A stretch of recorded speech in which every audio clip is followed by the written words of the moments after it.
దినంలో బతుకుతున్నాం మనం. సీతారాం గారు కూడా చాలాసార్లు చెప్పి చూసారంట సార్. కానీ బట్ మేబీ ఈ రకంగా బెదిరించినట్టు కూడా ఆయన లేఖలో ఒకనొక టైంలో ఈవిడ సరే కొంత సముదాయించి పిల్లలు ఉన్నారు కదా అని చెప్పి చేస్తే తర్వాత ఒక 2 నెలల లోపే మళ్ళీ ఎవరో ఇంకోటితోటి డేటింగ్ మొదలెట్టింది. అక్కడికి వెళ్తోందని చెప్పి తెలుసుకొని ఇతను అక్కడికి వెళ్ళాడు. ఆ లొకేషన్ పట్టుకుని వెళ్ళి అక్కడ కన్ఫరెన్స్ చేస్తే సూసైడ్ చేసుకుంటా, చచ్చిపోవడానికి నువ్వే కారణం అని చెప్పి రాసి పెడతా అని చెప్పి అతను బెదిరించి కొంత ఏదో తాగినట్టు యాక్షన్ చేసి ఆ హాస్పిటల్లో చేర్పించిన తర్వాత చచ్చిపోవడం అంటే ఇది సార్. చచ్చిపోవడం అంటే ఇలా చచ్చిపోతామని బెదిరించే వాళ్ళు వీరు. చాలా సార్లు ఇదే జరుగుతుంది. మీకు 3:1 ఉంది రేషియో. మగాళ్ళు చచ్చిపోవడం, ముగ్గురు చచ్చిపోతుంటే ఒక మహిళ చనిపోతున్నారు.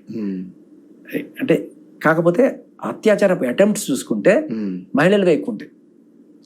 అందులో చాలా వరకు ఫేక్ అటెంప్ట్స్, అంటే బెదిరించి ఒక ఎమోషనల్ బ్లాక్మెయిల్ చేసి లొంగ తీసుకొని, లేకపోతే ఏవో హాస్పిటల్లోకి వెళ్ళిపోయిన తర్వాత ఏదో రకంగా ఆత్మహత్యా ప్రయత్నం చేసుకునే రకంగా అబెట్మెంట్ సూసైడ్ చేశాడని ఇలాంటి కేసులు పెట్టుకోవడానికి ఉపయోగపడతాయి తప్ప, అంటే మగాడిని బెదిరించాలి అంటే ఇన్ని చట్టాలు ఉన్నాయి వాళ్ళకి. ఇటువంటి టైంలో ఏం చేస్తాడు అతను?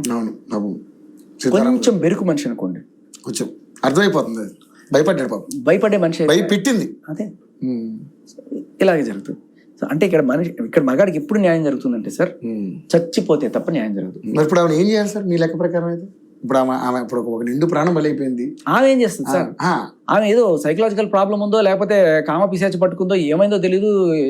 ఆయన 6 కాదు 60 మంది అంటున్నాడు ఆయన. ఎంతైనా కానీ అరే ఆ వీడియోలు తీసుకోవడం అంటే అది ఎంత అసహ్యంగా ఉంటుంది. అండ్ ఇంకొకటి కూడా ఇవాళ రేపట్లో ఇది పెద్ద ఇండస్ట్రీ అయిపోయింది.